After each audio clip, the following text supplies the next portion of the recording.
देर रात तक पढ़ना और सुबह देर तक सोना एक अभ्यास ही बन गया था। वह 80 का दशक था।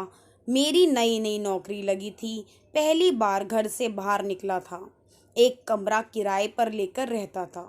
अकेले रहने का यह पहला अनुभव था। कमरे में मैंने महादेवी, पंत और निराला जी की सुंदर तस्वीरें फ्रेम करवाकर टांग दी थी। एक तरफ गुस्साई तुलसीदास जी का चित्र था।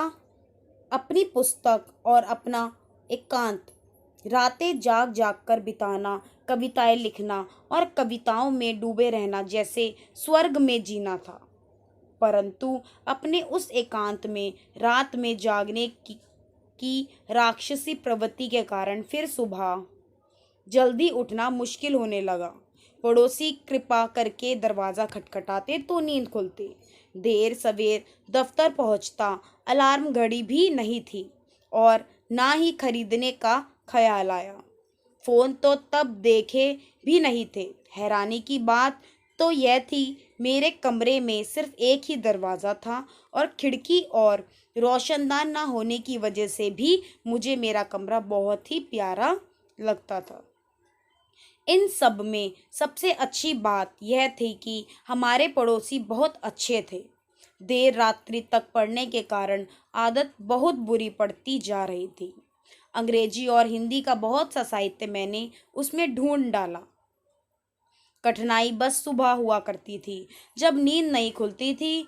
दिन के काम और दफ्तर की नई नई जिम्मेदारी देर से उठने के कारण अव्यवस्थित हो जाती। दिन गड़बड़ा जाता था। कई बार तकिए से सुबह जल्दी उठा देने की भी मिन्नतें करता, परंतु अब तकिए ने मेरी बात सुनना बंद कर दिया था। ऐसे ही दिन गुजर रहे थे। अपनी किताबों की दुनिया में खोया हुआ मैं इतना बेखबर था कि कब एक चिड़िया कमरे के खुले दरवाजे से कमरे में आकर दीवार पर लगी पंत जी की तस्वीर के पीछे अपना घोंसला बनाने लगी, मुझे पता ही नहीं चला। जब पता चला तब तक उसका अपने घोंसले में गृह प्रवेश हो चुका था और वहां वह अपनी गृहस्थी जमा चुकी थी। शाम को देर तक मेरे दरवाज़ा खुला रहता था, इसलिए खिड़की या रोशनदान ना होने के बावजूद भी वह चिड़िया आराम से पधार जाती। अपने घोंसले में आराम करती। मैं अपनी किताबों की दुनिया में खोया, कभी उसकी ओर ध्यान नहीं देता था।